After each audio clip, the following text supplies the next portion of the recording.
Hello and welcome back to our second video. Thanks for watching again. This is where we have left off. I kind of had to end the last video abruptly, but this is why, because I noticed we were getting, a little bit too long video wise. So I decided to end it and start off fresh.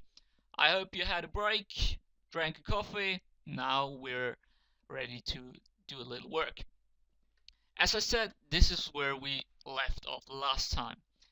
And for our very first time, we will log in now to the admin area of our fresh installed WordPress.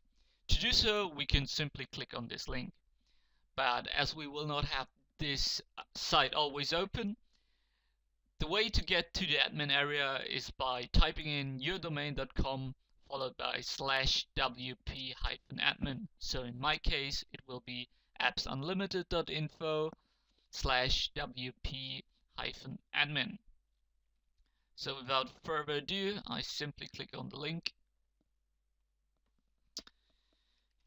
type in my credentials and log in.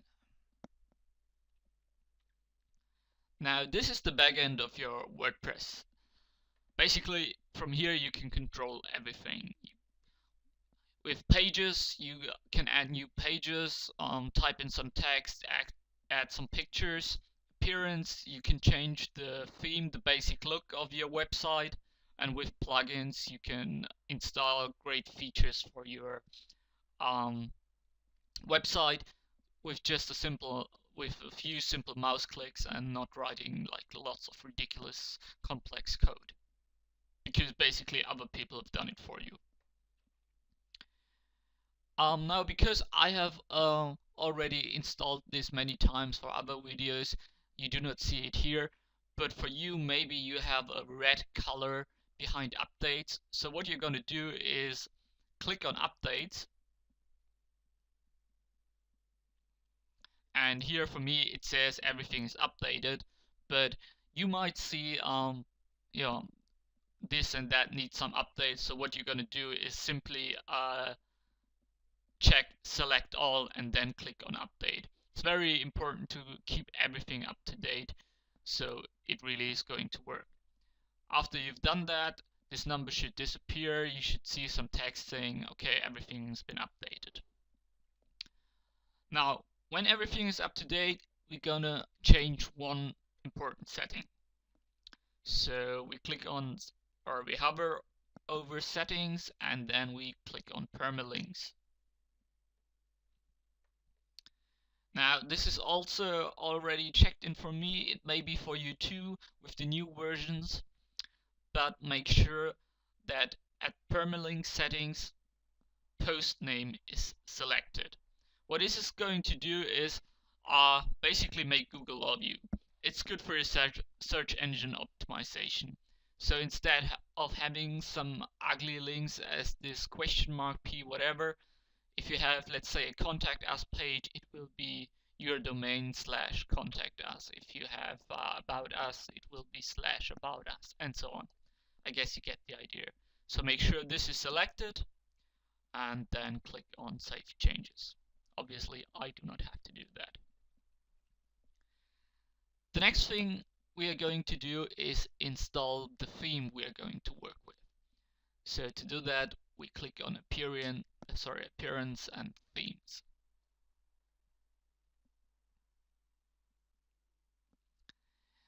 Now you see I already have a great selection of themes, because as I said I already had this installed once.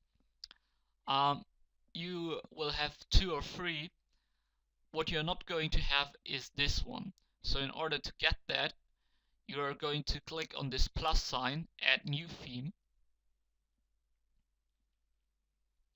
and then in the search bar you're going to type in Customizr.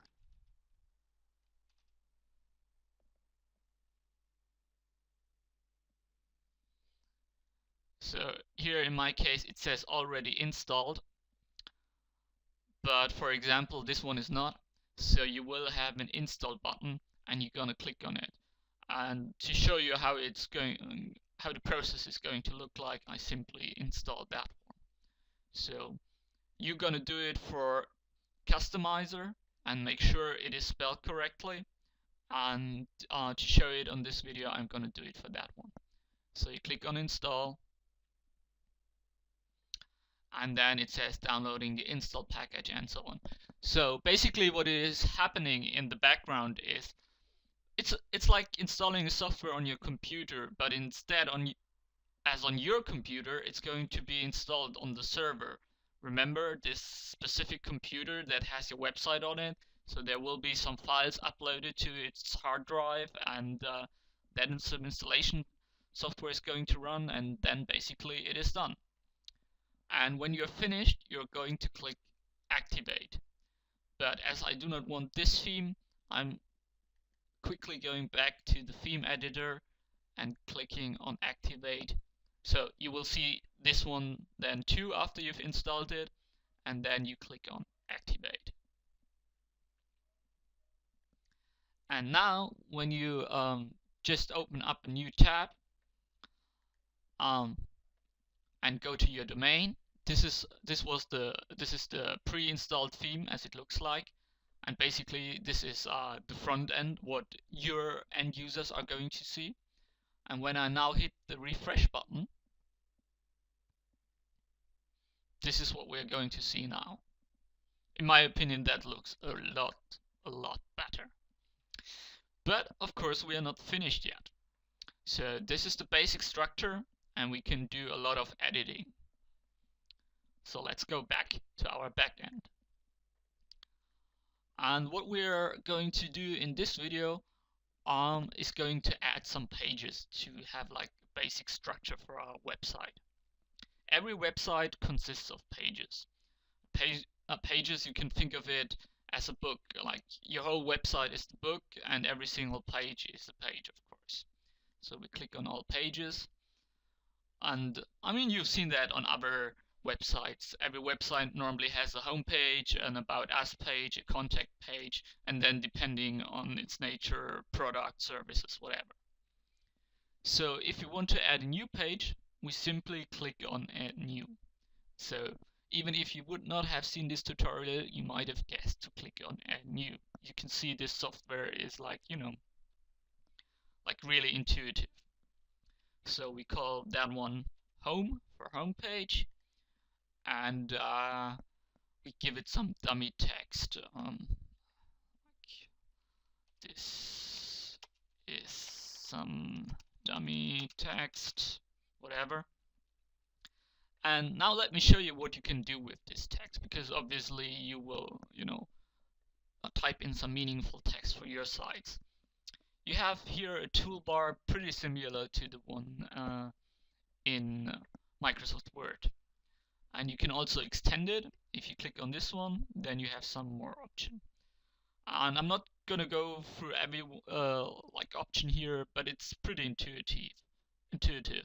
So if I want to make this one a title, I can make it a heading.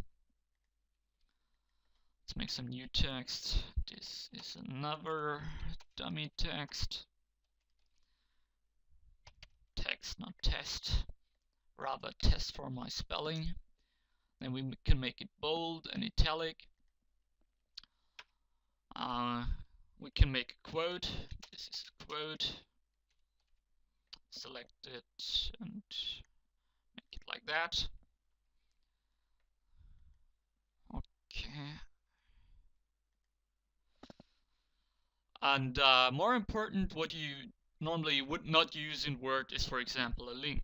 So if you want to make a link, we write some text, what we want the link to say. For example, click here.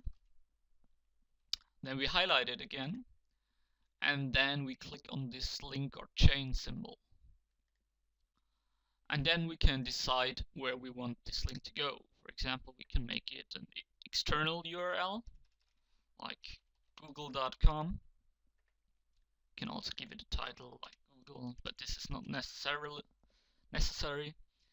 And we can say to open it in a new tab, which is always a pretty good idea, so your page stays open as well. And then we simply click on add link. So now this is blue.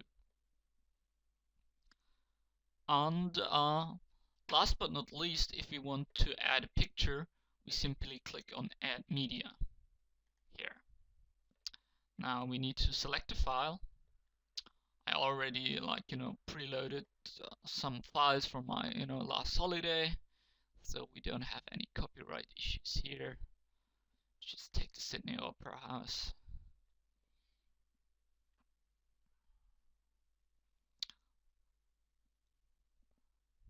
Then the file starts uploading.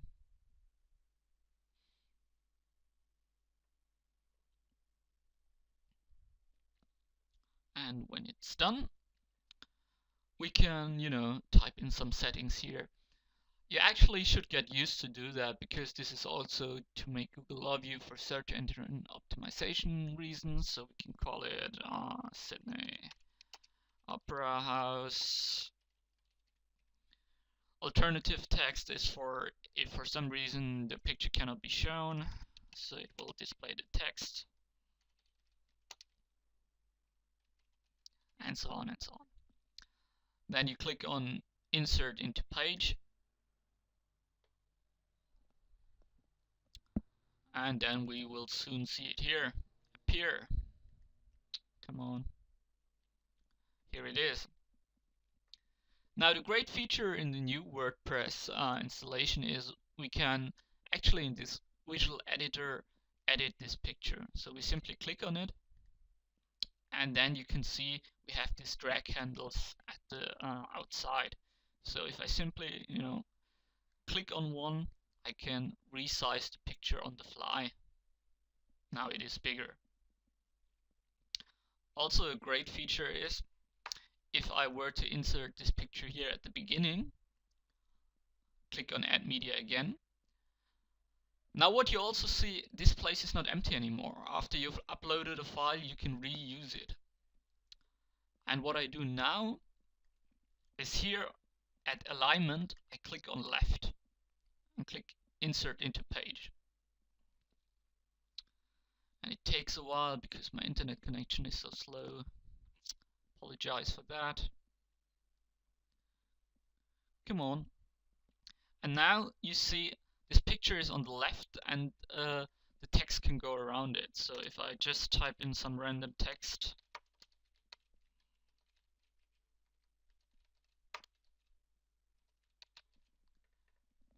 the text will go around the picture here.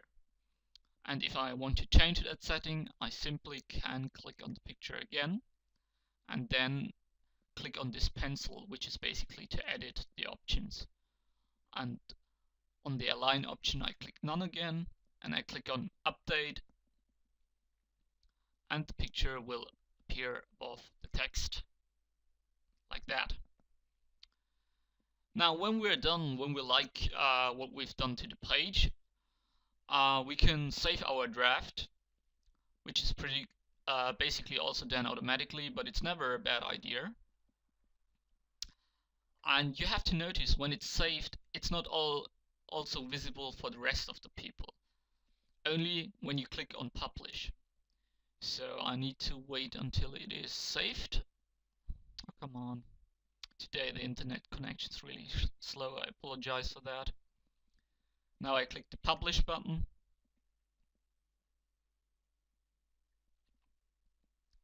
And now you can preview your changes. So this is basically how your page would look like. Now you notice we have a lot of empty space on the left. This is basically a so-called sidebar. You can put in widgets, which are like little pieces of software, like a sign-up form for a newsletter or whatever in here. But most of the time for a website you do not really want to do that. So what you could do is here on the right side, where it says default layout left sidebar, you could basically say no sidebar, full width layout, but then you would need to do that for every website. Later on I will show how to set this once for all and make it the default option. So for now we just leave it at default layout. Click on Update again, and that is it. So now I will create a few more sites, and as you get the idea, I will simply stop the video now and see you when I've created the sites. Hey guys, I'm back, and as you can see, I've been busy creating some pages. Now this totally looks like a mess, and so let's sort it. At the moment they're sorted alphabetically by title, but I want to sort it the way I've created them. So I click on date, and I do it again, and now we have it in the right order. So you can do yourself a favor and create the pages in the order you want them to. It makes things easier. It's not like a must, but it just makes things easier. And now that we already have pages, we can get rid of this sample page. So we simply hover over it and then click trash. So now it's gone. Now, this is it for this video. In the next video, we're creating a menu and then we're actually editing our page. So I know you have to be a little patient, but in the next video, we're really going to see visible changes. I really hope you liked this video. Please do not forget to like it, to comment on it, any questions you might have, and most important, to subscribe to it, and definitely watch the next video. Thanks so much, and see you in the next video.